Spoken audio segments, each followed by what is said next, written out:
দর্শক বরাবরের মতো আজকেও সেই এনবিআরের যে কর্মবিরতি সেটা কিন্তু চলছে। এই মুহূর্তে আমরা দেখতে পাচ্ছি এনবিআরের যে মূল ফটক সেটি কিন্তু তালাবদ্ধ রয়েছে এবং এনবিআর সকল সদস্য কিন্তু আমরা এই মুহূর্তে দেখছি যে বাহিরে এসে তারা বিভিন্ন স্লোগান দিয়ে আন্দোলন করছেন। তাদের আন্দোলন কিন্তু কার্যক্রম কিন্তু গত 3 মাস যাবৎ চলছে এবং সেই 3 মাসের প্রথম দিকে তারা কিন্তু তাদের 3 দফা দাবিতে কিন্তু তাদের এই আন্দোলনটি করেছিলেন। পরবর্তীতে আমরা দেখছি যে সেই 3 দফা দাবির সাথে কিন্তু তারা সেই এনবিআরের চেয়ারম্যান তার অপসারণ চাচ্ছিলেন।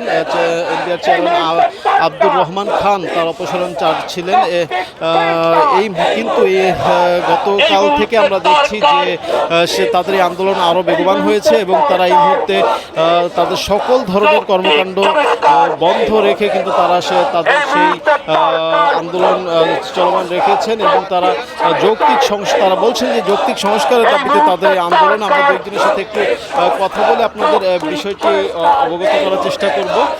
আপনারা দেখছেন যে এই মুহূর্তে আগাগা এনবিআরের মূল যে ভবন অর্থাৎ প্রধান কার্যালয়, সেই প্রধান কার্যালয়ের সামনে কিন্তু এনবিআর সদস্যরা তারা অবস্থান নিয়েছেন। অবস্থান নিয়ে তারা কিন্তু এই সংস্কারের দাবিতে, এনবিআর সংস্কারের দাবিতে কিন্তু তারা আন্দোলন চালিয়ে যাচ্ছেন এবং বিক্ষোভ চালিয়ে যাচ্ছেন।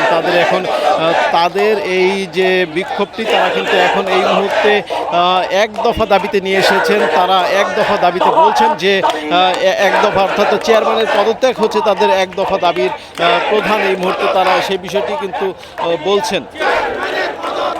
দর্শক আপনারা সকলে জানেন যে এনবিআর বর্তমানে গত কয়েকদিন যাবৎ কিন্তু দেশের সকল স্তরের রাজস্ব আদায় কিন্তু বন্ধ রেখেছেন এবং সেই রাজস্ব আদায় বন্ধ রেখে কিন্তু তাদের এই বিক্ষোভ কিন্তু তারা চালিয়ে যাচ্ছেন এবং সংস্কারের দাবিতে কিন্তু এই মুহূর্তে তারা তাদের আন্দোলনটি চালাচ্ছেন এবং তাদের সংস্কারের মূলে প্রথমে এই মুহূর্তে তাদের যে সংস্কারটি তারা চাচ্ছেন সেটি হচ্ছে যে তাদের চেয়ারম্যানের পদত্যাগ, এটি কিন্তু তারা চাচ্ছেন।